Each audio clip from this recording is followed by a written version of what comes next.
Welcome to Founders Future, a podcast powered by Closers.io, where we dive into the journeys of innovative entrepreneurs and explore the road ahead for them and their companies. I'm your host, Ammar, and in each episode, we uncover the stories behind impactful ventures, the challenges faced along the way, and the strategies driving their future growth. Today, we are absolutely thrilled to be joined by Beverly Flores, award-winning leadership coach, keynote speaker, and founder of ThymeOut Consulting, a purpose-driven leadership development firm helping executives and organizations move from burnout to bold and lasting impact. Beverly, welcome Exactly. to this future. Yeah, thank you. You summarized it well. So, yeah, I get to be the founder, the CEO of ThymeOut Consulting. And on top of that, I get to be the CEO of my household and three boys as a solo parent. They have a lot of overlap actually going into that. But yeah, I get to help high achieving individuals and mission driven organizations. When we look at the workplace today, there's a lot of disengagement. There's low levels of morale when we think about it. And yet people stay because they also like the security. And that doesn't benefit the person or the leader, and it doesn't benefit the business and its clients either. And I can say all of that coming from a 24-year Fortune 100 corporate career. So I started as an intern and worked my way up to being a senior leader and had lots of different exposures and led small teams, led large teams across multiple countries. And at the heart of that is I love helping people find their potential, but more importantly, I think we have a responsibility in business to help business and companies see their employees as people first. When we treat our employees as people first, we get better employees and we Yeah, get better business, right? 1000%. Yeah, they're not mutually exclusive. If anything, they're hand in hand. I do want to take a step back though. I want to take things back to before you started Timeout Consulting. I'm super curious what you were doing before you started the company and what really motivated you to start Timeout Consulting. Yeah, so as I mentioned, had that 24-year corporate career and I loved what I was doing. So grew up in agriculture, the company was in agriculture, and so working with farmers, working with the distribution channel, but I led our order fulfillment for North America. I was our advertising director for North and South America and for events. I was our PR director and helped transition from a manufacturing company to a tech company. And I was a lobbyist for the company. So the great news with a large company, you can get to wear a lot of different hats. And there are positions and teams like I loved it. And as a single parent, I also appreciated and respected the security. However, I also knew over the last several years that there was a growing disconnect between my personal values and directionally where the vision of the leadership of the company was going. Mhm. And I found myself not even looking forward to going into that. I loved my team. I loved the work we were doing, but I didn't love the culture anymore. And I felt I couldn't do enough to try and make it better. And as I saw some of my mentors and leaders left the company, I also lost some of my like safety net to be vocal and be out there and pushing on those limits. And as things happen, I wanted to find some other opportunities, but I felt this loyalty to a Mm, company. And we talk about this a lot, right? Companies interesting. have zero loyalty, period. It's a company. It's the people in leadership and that you have that connection with, and then a disconnect too. But I had this loyalty. It was a sense of security, but that same sense of security was also what was keeping me from being able to do more. And I literally just put out a pray to the universe, to God, whatever your spiritual belief is. But I was like, I need to do something else. Like, this is literally just like crushing me in this moment. And would have it that there was an organizational restructuring. And I kid you not, I knew the night before, like, I just knew that there was no way that I was still going to be with the company come the next day. I wrote my email to my team and to everyone the night before I even found out. Fast Yeah. forward, had obviously that notification, had a severance package. And I was so happy to have a way to move forward. Everybody's, oh, you should have been really angry. And I was like, I was so thankful because it finally gave me the freedom to make a choice. And I Yeah. evaluated going back into corporate.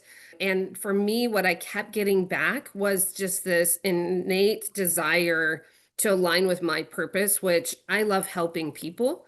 And I Mm, love stepping into change and challenges and hopefully help people, business leaders, high performing individuals shorten the cycle that I went through, that you can live a full life. So I talk about really two key things in my coaching and my consulting is one is living a full life. And so that takes a look at how your foundation is. It takes a look at your personal side, your professional side, and then mental and physical well-being. Because when you're a high achieving individual and a leader, almost always one of those or multiple of those will get minimized as you mm, focus on that professional success. yeah. And then the other side of that is like, how do you lean into that with energy, enthusiasm, and intensity? And I live by that personally with my boys, for myself, and professionally. And that all came from that 24-year career, leading people, leading change, leading strategy, Yep. seeing what worked, what wasn't working, learning from my own mistakes, growing through that leadership journey. And it made sense to put this to work. Basically, so I said, I'm giving myself a year. This is going to be like having a fourth child. I'm going to grow this from zero to where today that I am. I have a year. It is sustainable. So I'm continuing, right? We're going to move into the toddler phase, and that's a little bit what it feels like is like things are going really well, and then there are moments where you're like, ah, why can't this move faster, move stronger? And so that's really that stage. And I leverage all the business acumen that I had over that period in my corporate career to, yeah, just keep moving forward. Awesome. I love that. Thank you so much for breaking that down. Yeah. I'd like to give the listeners more context. So you mentioned business leaders, high achievers. Dive deeper into who you would say your ideal customer is. And then from there, I'd love to get into practically what does it look like to work with you? What are the different offers and services? Let's go through that. So I have both B2C and B2B offerings, right? That gives me some diversity in my portfolio. I think it's important if you're going into this or you're in it, B2B takes longer, right? There's multiple channels usually that need for approval. There's extenuating budget circumstances. There's different timings. Functionally, B2B takes longer, one, to build a relationship and two, to get to a decision. So what I did is I built then the B2C that can fill in those slots. So as I'm building the B2B, I'm then taking those actions on the B2C. So those are the individual type Mm, one-on-one coaching. Those usually look like 10 to 12 sessions spread out. I work with the individual's time frame. Some we get it done in 10 to 12 weeks because we just do them back to back. And there's a high level of accountability associated with that. Some, their schedules, they're busy. And so it might look like it's 6 months before we get through all 12 of those. mm, What I look like on the B2C, on the individual ones, are primarily early 40s to mid 50s. They have a little bit of life that they've gone through at that point. And in a lot of those cases, they are becoming first time managers or they're really stepping into kind of that next level of leadership. And they're also going, oh, maybe this wasn't everything I thought it was going to be. mhm. Right.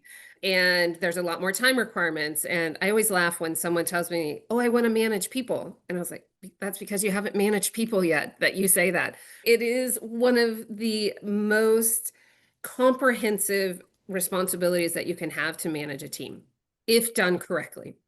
Mhm. Even more importantly, to lead the team. Yeah. And so all the emotions that come with that, all the strategy that comes with that, the vision that comes through that. So in my one-on-one clients, I have that 10 to 12 week program. It's called Own Your Career, Love Your Life. Nice. Because it's this mix of individuals that, yeah, maybe they did get the title that they're really excited about. But there's also others, they know they have more potential than what's being leveraged. They don't necessarily want to leave the company that they're with because they like the security. They've built 10 years to that point. They don't want Yeah. to leave. However, if something doesn't, they're going to leave. Yeah. So we approach that on two fronts. We establish your core identity, your brand, and unleash that in your current environment. Usually there are gaps in like networking, confidence, courageous impact, and how you articulate that in a professional environment. We build that out. And then secondary to that is also exploring like how do we transition that into your resume or your CV, LinkedIn, but where you want to show up so that you're building that credibility, both if you want to stay where you are, but also if you are now ready to leave. Yeah, So got that's it. one core. And then the other one is those newer managers, those leaders where functionally they are fantastic performers, but they may not be great people leaders. Got it. Let's dive into the B2B briefly, and then I Yeah. want to dive a little bit into the back end of the business. But before we do that, I really like how you have both because like you said, B2B sales cycle is typically longer, and then the Mhm. B2C can bring in revenue in the company. Where did you get the idea for that? Did you have a coach help you out? Is that something you just intuitively knew? Walk me through that. Yeah, so through my career, the company had both. So I know the value of it. So again, leveraging that 24 years, I was in sales, I did mergers and acquisitions, I was in marketing, being able to have that flexibility, especially in uncertain economic times, is really critical to that long-term success. It doesn't mean that I have to have a lot of offers. They all have the same foundation, Yes. about It's connecting not, with your core yeah. values and building it out. Yeah, I love that. It's not changing what you're doing necessarily, it's changing the way that you're communicating it, thus forth the audience that you attract. Now, Yep. that being said, my camera just bugged out there for a second. But walk us briefly through the B2B offer before we move on from that. So the B2B offer looks primarily at two areas. One, taking really those individual one-on-one sessions and they become group sessions. Got And it. those are usually 8 to 10 sessions. And I love business because they're like, can't you just do that in a day? That's 8 hours. It'd just be one day. And I was like, tell me one time that you went to a leadership training that was an all day and you paid attention past lunch. It is not actionable. Should be mandatory for everyone to fast during that time. Yeah, fast, right? Put your phones away, but then your brain starts to go, oh my gosh, how many emails am I making? Somebody's going to contact, right? We Yeah, just yeah. It's absolutely ridiculous. default. So by putting it into 8 1-hour sessions, then you have time to do homework. You have time to think. And more importantly, like when you want to see change, it's not just about, ooh, I think I'm going to do this. It's actually that you did. You have to Mhm. put it into practice. It's one thing to say, I'm going to go and talk to my people because I want to be more relatable. Did you actually do it? And that's what I'm going to ask you the next time. And in the group, you're going to say, yeah, I tried to do it, but I found they were really engaged. And someone else say, hey, I tried this. And because Yeah, it's a peer scenario, then you're coming together. So for companies, it looks like small group workshops. Obviously, I can come in, I can do lunch and learns, I can do a speaking topic, but my preference is to do those workshops as a whole. got I it. then have what I have found is a great way to get my foot in the door is some of the strategy work. So some businesses are like, hey, tell us what would you do from a communication and marketing perspective? When you dig into those strategies, more often than not, it also becomes a people challenge. It's Yeah. not just a business issue. For sure, 1000%. I think a lot of times it's a people challenge. Now, I'm curious for you because I have a lot of coaches, consultants that listen to this. When it comes to client acquisition, so when you're looking to bring on more clients into your B2C, into your B2B, what do you do from a lead generation and marketing front? Yes. So, given my advertising background, I probably have some bias. I'm not a huge fan of paid media. And I would rather lean into earned media. Like, I would rather every day do a podcast interview and a conversation because I know I show up better live. My LinkedIn, my Instagram is static, right? I'm great at connecting with people. So I lean into my strength. Now, you might be a business owner, a coach, a consultant. Maybe that's not your strength. You might be better with a return for paid media. That isn't for me. That's why I leaned into PR and earned media is one Got of it. my lead generation strategies. And then I joined like my local chamber of commerce that we Yeah. have here in the US. Join your business networks. Go and talk with people when you're getting started. Why not do both? For me right now, I'm having better luck with the earned media than I have from any of the initial paid media Mhm. that I did. May I ask you what you've tried with the paid media? So I've done Meta, obviously. If I was going to choose a next one to do, I'd probably lean into the Google business because I'm having good local interactions with my Google business profile. So I think there could be some opportunity there. But again, for me right now, that authentic approach for me is leaning into the earned media side. Yeah. I love the idea of earned media. I love organic content. I think especially now that Google came out with the idea of trust recession, trust between strangers buying stuff online is at an all-time low. On average, it takes 7 hours of a stranger to consume your content before they can become a client. So the earned media gives you the opportunity to knock away at those 7 hours and build that trust. I've always loved the approach of having organic and earned media be be the main thing, and then paid media be complementary to that. And Absolutely. we've worked with over 4,000 different clients at this point, and Meta crushes. I'm curious for you, what was the funnel that you used for Meta? What was the call to action? I don't know if you remember any of the hooks or anything like that. So for me, top of funnel has been the biggest opportunity. If I get them in the funnel, I'm pretty decent at closing. Like once Okay. I'm talking to you, I have a high closer rate. For me, I need more coming in at the top. And so that's where the earned media has a much broader appeal. And again, leaning into my strength, I know someone, even if they're just listening to a snippet of this, from the ones I've already done and the articles that I have from contributed content to the press release, I have significantly increased my level of engagement. Yeah, I When can it see came that. to the post on Meta, like I get about that much, like it's nothing. And so it's just even if it's $500, like I would rather put that into building more PR approach campaigns and or decide to do the Google business. Fair enough. Fair enough. I would, if I can make a suggestion, Yeah. not give up on Meta if I were you.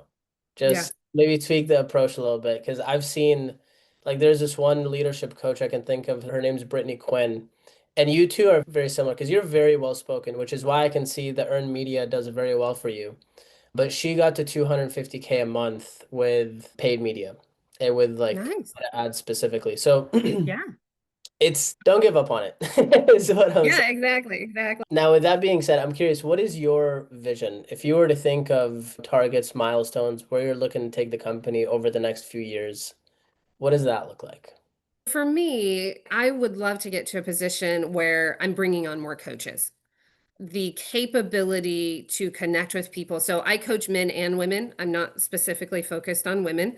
Okay. And being able to provide additional resources as I grow and giving other people the opportunity that they are ready to take their experiences that they've had from a corporate side and they want to connect deeper with their purpose and their passion, which is what resonates the most with me, and that joy Mm. that I get from that. And so for me, that looks like being able to bring on 2 to 3 coaches. I had an intern this summer, and it just even having her as part of that and building out that scenario and seeing her grow and seeing the difference she had both to my business, but for herself is part of the reason that I think having a strong business environment is one of those visions.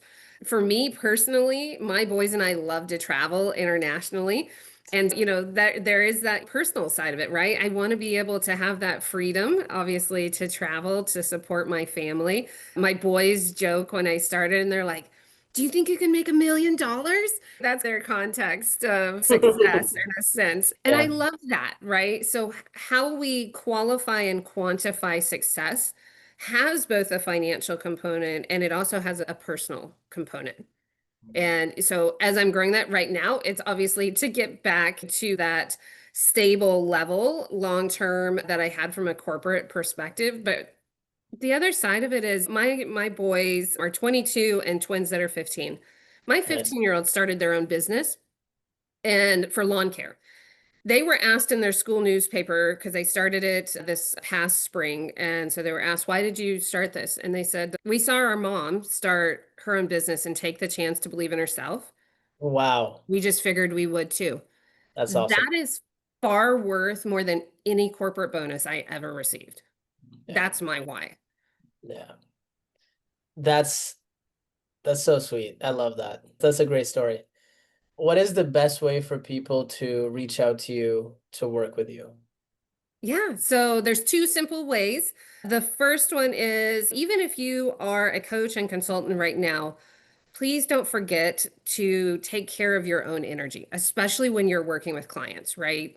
And so I offer a free tool on my website at timeoutconsulting.com. It's called the Pause Protocol. It's a fantastic way to just get a simple guide that helps you find that clarity in overwhelming moments. For that guide, obviously, I get your email in trade and then can reach out to you through Fair that. exchange. If you like the stories and the insight, connect with me on LinkedIn under Beverly Flores. And I always answer every request. If I see you joined, you're going to get a personalized message that I'm going to write you. I don't use automation on LinkedIn. Again, I want to maintain that authenticity through that. So going to my website, timeoutconsulting.com, or connecting with me on LinkedIn under Beverly Flores. Awesome. Beverly, thank you so much for your time. Yeah, thank you. Yeah, no pun intended. Now, that wraps That's up the great part of another. the name. Yeah. So that wraps up another inspiring episode of Founders Future. To our listeners, if you enjoyed this episode, make sure to go to timeoutconsulting.com. And I want to specify that's THYME outconsulting.com. It's like the herb. It is. Timeconsulting.com.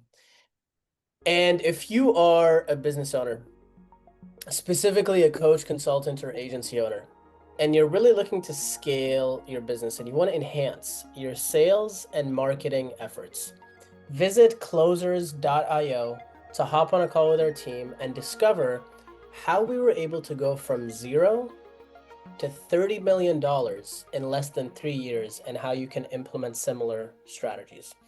Until then, keep on climbing.